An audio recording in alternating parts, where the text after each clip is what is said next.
What's up, guys? It's Nod back here with another video, and in today's video, I know it's been almost 2 weeks since I put out a video, but originally this was supposed to come out after the Elimination Chamber, but I've changed it. There's about 3 drafts that I've made with just taking matches off, putting matches on, then hearing all the stuff that's been going around. I haven't been too into it because I do want to be able to be surprised with the matches that are going. But just based off of what I've seen on Raw and SmackDown, this is just what I think will be on the show. The last thing I've heard is that Triple H does not want to have too many matches on the card. So I think with the matches that we are predicting right now, I think this is a great amount. I'm going to make this into 2 videos. Night 1 will be out today, and then night 2 will be out tomorrow. So first we're going to start off with night 1 and the automatic matches that are already made. Well, there's only one on this card, but the automatic match that's already made, probably on night 1 and probably will main event, is Charlotte Flair defending the SmackDown Women's Championship against Rhea Ripley. Rhea Ripley won the Women's Royal Rumble. She chose Charlotte.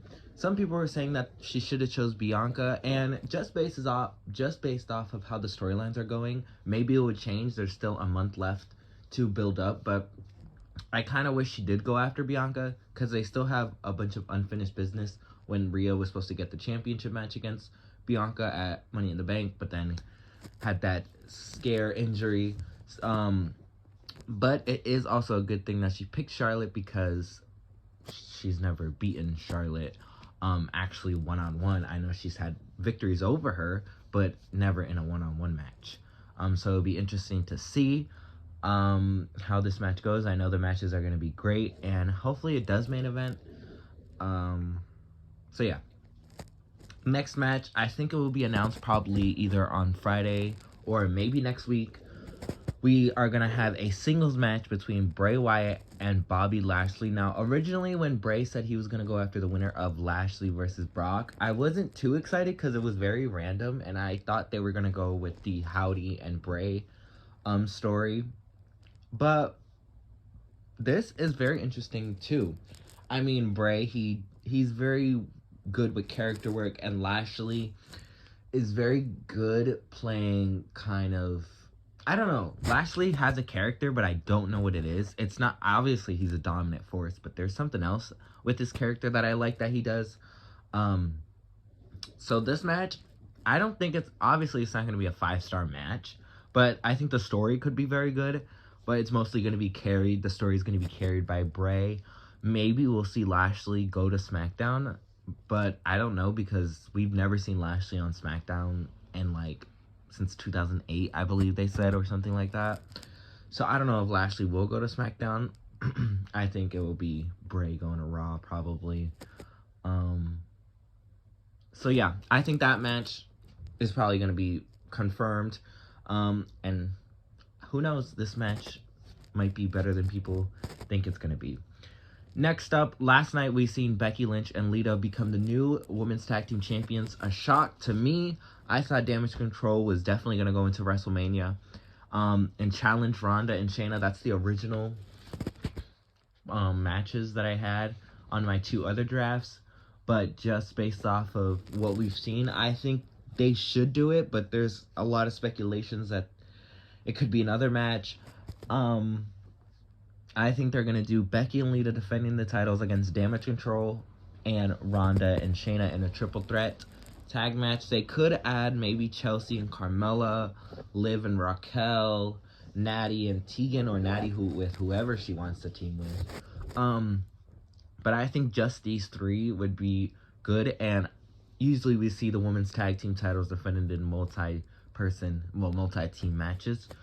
And some people are saying that they are going to do Trish, Lita, and Becky against Damage Control, but I do think that the women's tag team titles, even though they aren't given as much respect, and even though they're kind of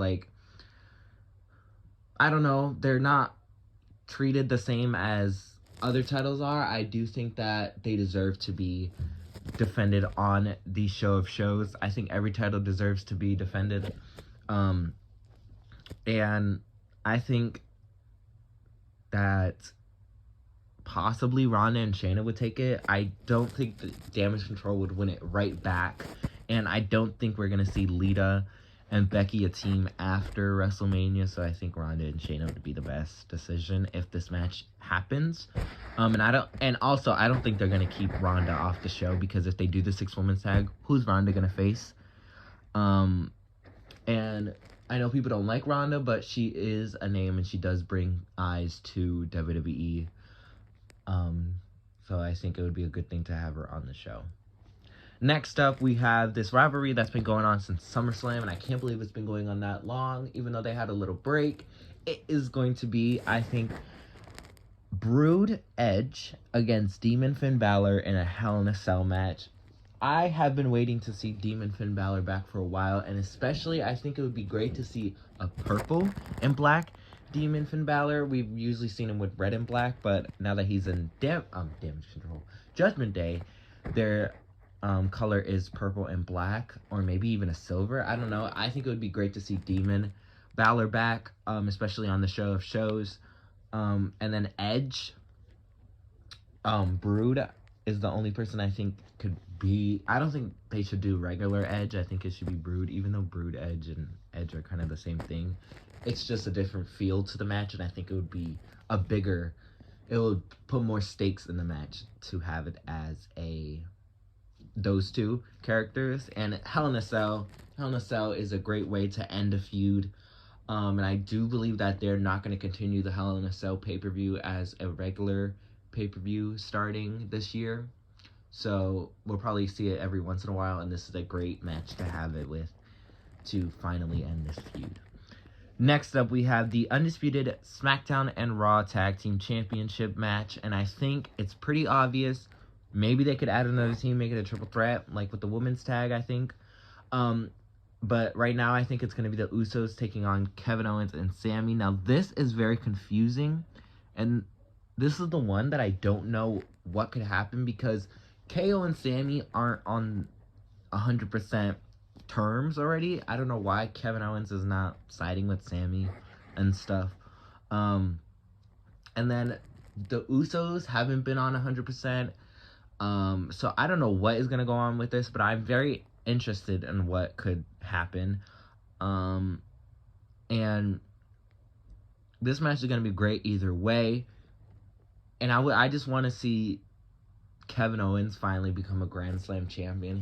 He's had tag team before, him and Seth, him and Jericho, him and Sami before, but they've never lasted, and I think this is the one that if they win the titles, they would be such great champions.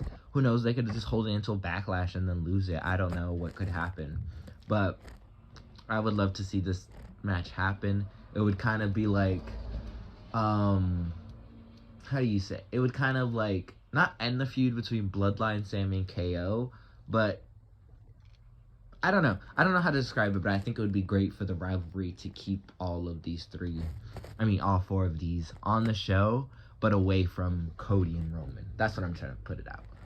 And then the final match that I think is going to happen on night one, we have a singles match between Seth Rollins and Logan Paul. Now, this match, even though people aren't excited and they do think that Seth should be in the title picture, the main title picture, honestly, this match is going to be great.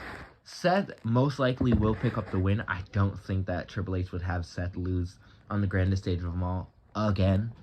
And I just think Seth would give Logan, even though Logan had a pretty good match against Roman, I think Seth would give Logan a very good match. And Logan would get Seth a very good match. And I'm just very intrigued with how this story is going. Seth calling Logan, Logan attacking Seth, Logan eliminating Seth from the Rumble. I think this storyline is going very well. People might not enjoy it, but I've been very intrigued with how it's going. And yeah, so those are my predictions for night one of WrestleMania. There's 6 matches. I think all these matches could go very long. Some can go 20. Some can go 15 to the 20 mark. I don't know. Some could probably even go 30.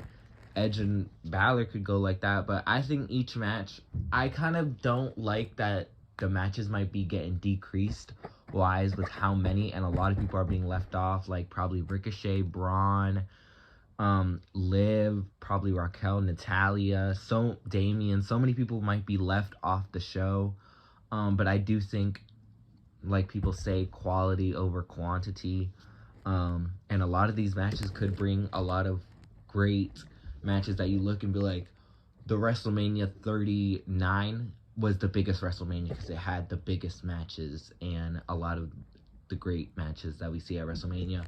Also, Miz will be hosting WrestleMania. I think it was a great choice. He's from Hollywood. Well, not from there. Resides in Hollywood. And he would be a great thing to do over both nights. But that was my predictions for night 1 of WrestleMania. Tune in tomorrow to my channel to see night 2 of WrestleMania predictions. Hopefully you guys enjoyed, and I'll see you guys in the next one. Bye, champs.